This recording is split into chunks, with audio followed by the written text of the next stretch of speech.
Hello everybody and welcome to the video. Today I am going to take chapter number 6, correspondence with members, secretarial practice 12th standard. So let's get started, but if you are new to my channel, don't forget to subscribe and do share with your friends, okay? So let's get started. Correspondence with members. Introduction. Shareholders are the owners who contribute capital for the company. Obviously, all the equity shareholders are the people who contribute or give money as a capital. They invest in shares and they become the owners of the company. Equity shareholders, isn't it? As a chief executive officer of the company, the secretary comes into contact with all the members with through correspondence. Now, only secretary is the middleman who is between the company, the working company, and the owners, that is shareholders. Okay, he is known as chief executive officer. He is a link between directors and the members. Directors are those people who are working in the company. The day-to-day affairs are handled by directors. Okay. The secretary has to communicate the decision of the management and other information to the members by through correspondence. Now, whatever the working is happening in the business, even the owners must know. So, this person, secretary, what he does, he communicates, he gave the complete records to the shareholders through correspondence. Okay. Now, secretary should be very cautious and careful with corresponding with members of the company. He should be always be careful. No wrong information should be provided to the members, or half information is also kind of wrong information only, or to the point and clear and good language should be used. So all these things has to be taken care by the secretary. Now let's see more about correspondence, what they are saying further. Okay. Precautions to be taken while the secretary Precautions to be taken by the secretary while corresponding with members. Now, what precautions should be taken? Let us see. The company secretary has to correspond with members on various occasions. Okay, while writing various letters, the secretary should give due respect to the members. First of all, he has to give good respect to the members, to the owners, or whoever to whom he is writing the letter. Then provide complete and correct information. That's what I said above. It should be complete information to the point, okay, with good language. Thus, writing letters to the members is a challenging task and it requires skills, knowledge, and techniques. Now, what techniques are required? Let us see. Correct information. The secretary should always provide correct, up to date, and factual information to the members. Due care should be taken while giving facts and figures. Now, whenever he is giving facts and figures related to the figures, anything could be related to the profit or the dividends or anything. It involves numbers and figures. So, those numbers should be accurate. Not he can skip 1 0 or add 1 0 in the whole number. It will change the whole meaning of it. Okay. That's it. Then lucid language. The secretary must use simple words, simple sentences, and adopt a convincing style while writing letters to the members. Technical words, long sentences should be avoided in the letter. It should be easy to understand. That's what I said above. It should be to the point and not more extra long lines should be added. Useless words should be avoided. Prompt response. The secretary must be prompt in sending replies to the letters received from the members. Any questions or queries raised by the members must be promptly replied by the secretary. Complaint letters should be promptly attended to without any delay. Now, suppose any inquiry comes related to anything, and it will come obviously to the secretary only. They will address secretary only. So he is the person who has to give proper reply to all the complaints or queries coming. Secrecy. The secretary should not disclose any confidential information of the company to the members. Now there are some confidential information which has to be kept into the company only, and they should not go out, mostly related to tenders and all. Okay, so there are some things which has to be kept confidential between the directors and the secretary. So these some all information has not to be provided to the outsiders or the members. The secretary should tactfully answer some letters without giving any secret information of the company. He should have this ability to tactfully handle the people. Then politeness. A courteous letter shows sympathy, respect, and manual understanding. Politeness means use of courteous language. Politely, he should answer or reply or write a letter. A complaint letter should be replied politely. Rude language should be strictly avoided while corresponding with members. Then, legal matters. The secretary should compulsorily follow relevant provision of the Companies Act 2013. Now, whatever rules and guidelines are laid down by 2013 Companies Act has to be followed by secretary. While with latest amendments and other relevant laws while corresponding with members. While drafting these letters, if necessary, secretary should consult with legal advisor on certain matter. Legal advisor means what? Advocates. Okay, if there is necessity to consult an advocate, he should go and speak with him, take advice, and then write these letters. Otherwise, he may be pulled in courts also. Anyone can sue him. Then consideration.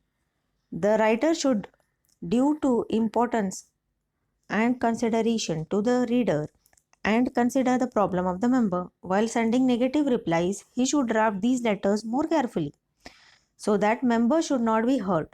Secretary should make the members feel that the management honestly regrets refusal. Then image of the company. The secretary should try to project good image of the company in every situation. While drafting letters, the secretary has to try his best to remove their doubts, queries and difficulties in a polite and courteous manner. That only what I said above. Okay. Then circumstances under which a secretary has to enter into correspondence with members. Now, what are the situations where he will have to tackle these other members for writing letters? The following are the various occasions when the secretary writes the letters to the members of the company. First, allotment of letter. Then second, issue of share certificate. Then execution of right issue, dividend mandate, refusal of transfer of shares, notice of loss of share certificate, letters to legal representatives regarding transmission of shares, regret letter, issue of bonus shares, letter for payment of dividend, approval of transfer of shares, the notice and agenda of general meeting, and reply to certain queries raised by the members. Next. Following are the few circumstances under which the secretary enters into correspondence with the members of the company. First, letter for issue of share certificate, payment, letter of payment for dividend through dividend warrant. Now, these are the situations where we mostly deals with the members of the shareholders. Okay. Then dividend warrant, electronic payment of dividend, letter for issue of bonus shares, and reply letter to the query of the members at low rate of dividend. Then specimen letter. Okay. Let's see. Letter for issue of share certificate.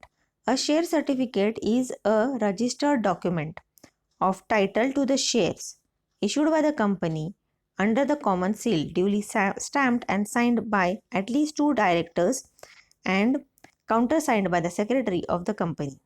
Every company must issue or dispatch a share certificate to the allottee within 2 months after allotment of shares. Now, this thing we have learned in our last lectures also, that while issuing share certificate, these things has to be taken care of. It should be issued within 2 months when the shares are allotted. Okay. Then in the share certificate is what? It is a legal document. Okay. Like it should be given to the shareholders. It is like a proof that they are owning this much share in this much company, in this company. And what does share certificate consist? It consists of common seal. Okay, which has to be in a common seal is what? Is it is a like of signature of the company, but company is not a legal entity. He is not a flesh and blood containing person. So that's why what he cannot sign. So instead of signature, a common seal has been appointed, has been given to the in the name of company name, and on that two people, like two directors, has to sign that the seal is properly done and no illegal act has been done by anyone. No anyone has come and just put a seal on some paper and made it as a share certificate. Okay, so that's why two signature of directors and one countersign or signature of secretary is required. Then, as per the request of allottee, the company sent the letter of issue of share certificate. The letter contains the information about issue of share certificate such as folio number, share certificate number, distinctive number of shares, total number of shares, etc. According to SEBI circular, companies are required to send share certificates by registered post. Okay, it has to be sent by registered post to the shareholders. Now, this is a small example which they have given. Like this, it may come in your exams also, so please see it carefully and note it down in your notebooks. Okay, see, over here title has been given, Comfort Motor Limited, the name of the company, then register, where it is registered and all, then website, in right side website, email, date, everything is there.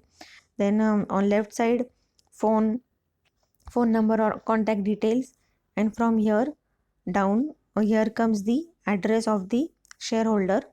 Okay, Mr. Jayant Modi, and address of his, any name you can put here. Then subject, it is a then subject, issue of share certificate. Okay, and over here a description has been given. Dear sir, this is to inform that as per your request, application number 50, I am hereby authorized to issue you a share certificate. The said share certificate will be delivered to you within 15 days from the date of this letter by registered post to your registered address as mentioned in the register of members. Details of issue of share certificate are as follows. Now, here are all the information: folio number, share certificate numbers, distinctive numbers, total number of shares. Okay, then it shall always be our endeavor to provide best of our service to you at all the time. Now see, this creates a good goodwill of company also, and a polite language is also put inside this. Okay, here you can see, I shall always be endeavor to provide best of our service to you at all time. Polite language is used. Then thanking you, your faithfully, right side we have to write for Comfort Motors Limited, signed by Mr. Anand Swami is the secretary. Okay. Then payment of dividend. Dividend is the portion of the profit of the company which is distributed to the shareholders of the company. Company can declare final dividend and interim dividend. Dividend can be paid through dividend warrant or in an electronic mode, electronically by ECS, NEFT, etc. to the registered shareholder who is entitled to dividend. Now, the dividend is to be declared. Now, this thing we have learned in our previous lessons also. Okay, dividend is to be declared and approved by the shareholders at an annual general meeting on such a rate as may be recommended by the board. Interim dividend is declared by the board of directors in the middle of the accounting year. Interim dividend, which is paid every 6 months. Then dividend is to be paid to the shareholders within 30 days from the date of declaration. Then, according to the instructions given by the board, the secretary sends a letter to the concerned shareholders for the payment of the dividend. The letter contains detailed information about the payment of dividend, such as, now what does this include? Number of equity shares held, dividend warrant number, gross dividend, TDS, if any, the net amount of dividend, distinctive number, if any, etc. Under the Income Tax Act 1961, any company making a payment has to deduct tax at source. If payment is above a certain threshold limit, TDS, tax deducted at source, has to be deducted at the rates prescribed by the Income Tax Department. Then the company pays dividend through dividend warrant electronically, ECS, Electronic Clearing Service, NEFT, National Electronic Fund Transfer. Then payment of dividend through dividend warrant. Now let us see how is the dividend warrant. Okay, it is same as the above. See, name of the company, contact informations, then address of the holder, then subject, and over here, dear madam, I am instructed by the board of directors to convey to you that in the 31st annual general meeting held on April 20, these details has to be precisely put, okay, date and everything. 20th April 2019, final dividend at rupees 2.5 per equity share of rupees 10 each has been provided by the members for the year ending 31st March 2019.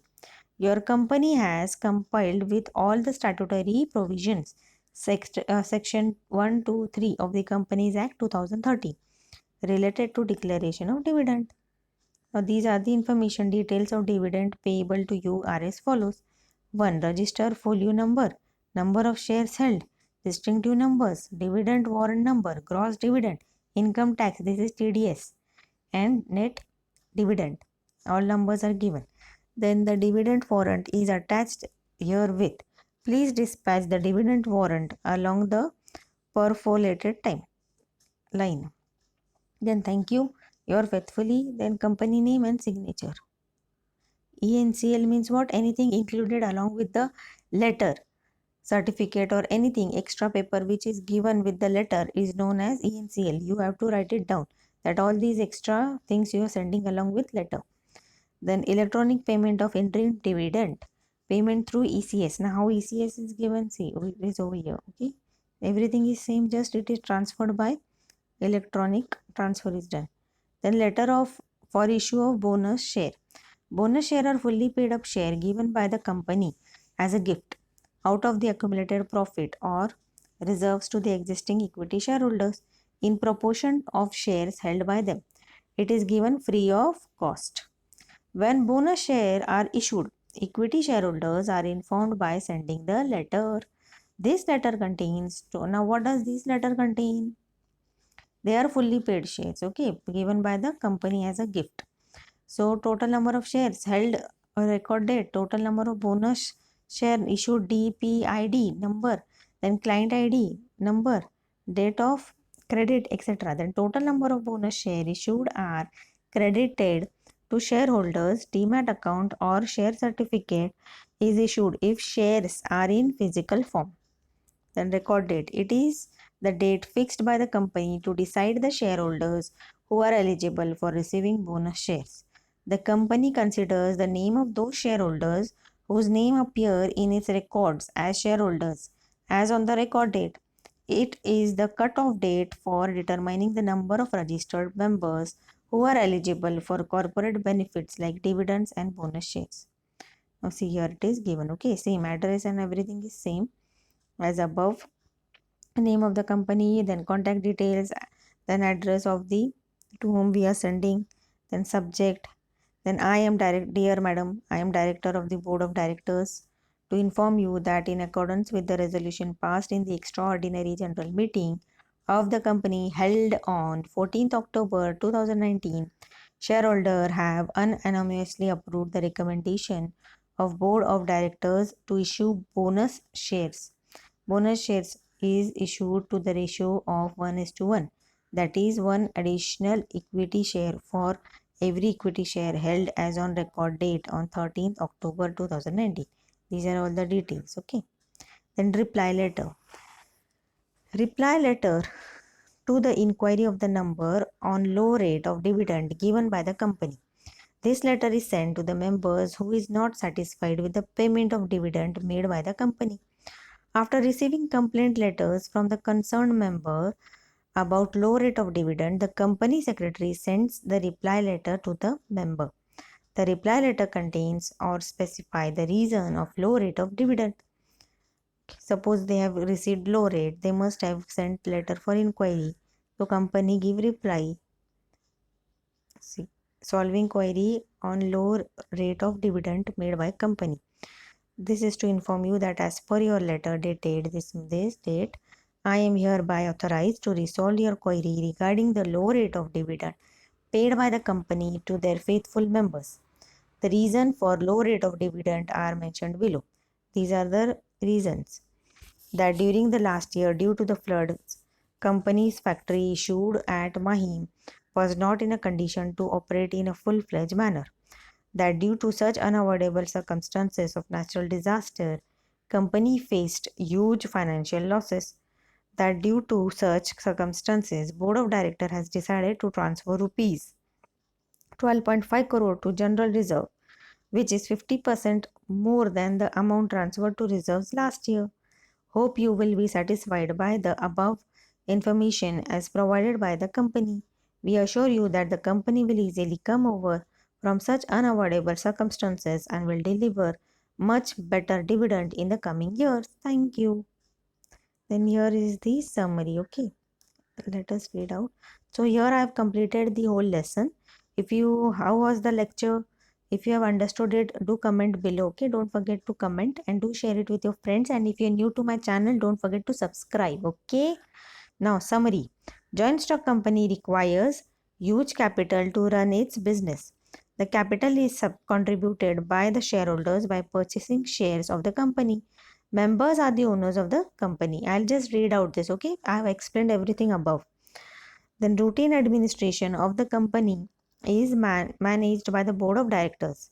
Important decisions need approval of the shareholders at the general meeting. Various points like providing correct information, use of lucid language, prompt response, maintenance, secrecy, etc. to be considered by the secretary in correspondence with members. The secretary has to correspond with members on various important occasions. Now here I have completed this lecture, this lesson completely. Okay. Now in our next lecture, I will take further lesson. Here is all the exercises. Just try to solve this exercise. Even I will be giving you the answers of this afterwards, but I don't have time now.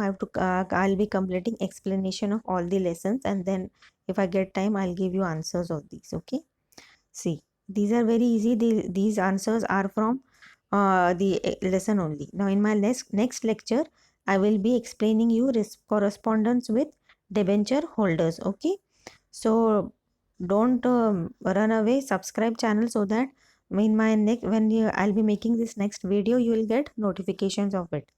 Okay, thank you. Bye bye. Have a good day.